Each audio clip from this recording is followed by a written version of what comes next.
হ্যাঁ বন্ধুরা, এটা যেটা দেখছো সেটা ঠিক, এটা কোনো ভুল নয়। মোবাইলের ইনস্টল মেমোরি যে স্টোরেজ থাকে সেটা 500 জিবি।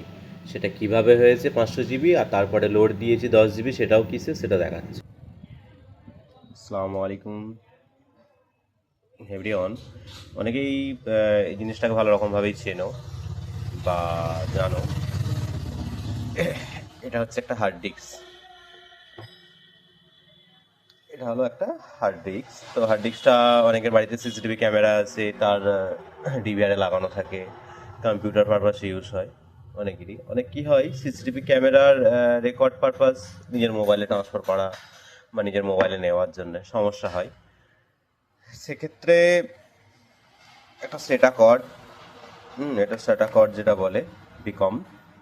তো এটা হচ্ছে একদিকে সি টাইপ, একদিকে হচ্ছে সি টাইপ আছে মোবাইলের সঙ্গে ইনপুট কানেক্ট করার জন্যে, আর এর সঙ্গে একটা অ্যাডাপ্টার লাগিয়ে, এটা 12 ভোল্ট 1.5 অ্যাম্পিয়ার কিংবা 2 অ্যাম্পিয়ার, একটা অ্যাডাপ্টার লাগিয়ে ওটা ডিভাইস কানেক্ট করে মোবাইলে সমস্ত হার্ড ডিস্কের সরঞ্জামটা মোবাইলে ট্রান্সফার করা যাবে বা নেওয়া যাবে। স্টোরেজ ওভার থাকলে সেটা রাখা যাবে। সেই পারপাসে অনেকের আছে, সেটা কাজে লাগাতে পারে না। জাস্ট এর কর্ড পাওয়া যায় কি না বা এটা মোবাইলের সঙ্গে ইনস্টল হবে কি না সেটার জন্যই জানা নেই বলে অনেকের হয় না এটা।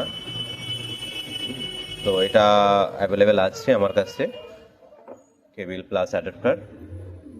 আর প্রয়োজন থাকলে জিজ্ঞাসাবাদ করতে পারবো, অসুবিধা নেই।